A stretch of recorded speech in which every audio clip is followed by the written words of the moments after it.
ஒரு கடாயில் தேவையான அளவு எண்ணெய் ஊற்றிக்கோங்க. எண்ணெய் நல்லா சூடானக்கப்புறம் ஒரு பெரிய வெங்காயம் நீளமாக கட் பண்ணதை ஆட் பண்ணிக்கோங்க. வெங்காயம் நல்லா ஃப்ரை ஆகணும். அது நல்லா ஃப்ரை ஆனக்கப்புறம் ஒரு கேப்சிகம் நீளமாக கட் பண்ணதை ஆட் பண்ணிக்கோங்க.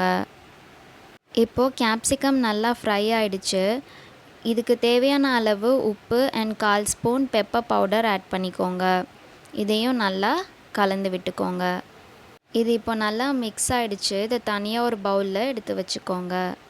சப்பாத்திக்கு மாவு பிசைஞ்சிட்டு உருண்டை பிடிச்சி ரவுண்டாக தேய்ச்சிக்கோங்க. அதை நம்ம இந்த பேனில் போட்டு குக் பண்ணிக்கலாம்.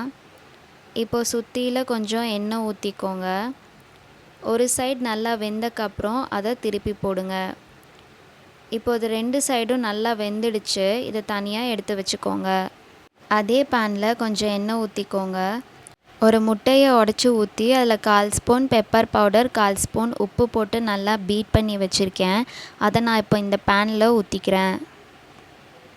இது பாதி குக் ஆனக்கப்புறம் நம்ம ரெடி பண்ணி வச்சுருக்க சப்பாத்தியை அது மேலே வச்சு நல்லா ப்ரெஸ் பண்ணி விட்டுக்கோங்க. அப்போ தான் முட்டையும் சப்பாத்தியும் ஒன்றோட ஒன்று நல்லா ஒட்டிக்கும். இப்போது சுற்றியில் கொஞ்சம் ஆயில் ஊற்றிக்கோங்க. இப்போ முட்டை ஒரு சைடு நல்லா வெந்துடுச்சு. இதை நம்ம திருப்பி போட்டுக்கலாம்.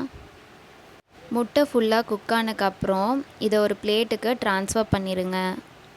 இதில் நம்ம ரெடி பண்ணி வச்ச கேப்சிகம் அண்ட் ஆனியன் ஸ்டஃபிங்கை நடுவில் வச்சுக்கலாம். இப்போது இதை ஒரு சைடாக மடித்து நல்லா ரோல் பண்ணிக்கோங்க. யூஷுவலான இட்லி, தோசை, சப்பாத்திங்கிற பிரேக்ஃபாஸ்ட்டோட இது கொஞ்சம் மாறுபட்டு இருக்கும். மறக்காமல் உங்கள் வீட்டில் ட்ரை பண்ணி பாருங்கள். இப்போ நம்மளோட egg chapati roll stuffed with onion and capsicum serve பண்ணுறதுக்கு ரெடி.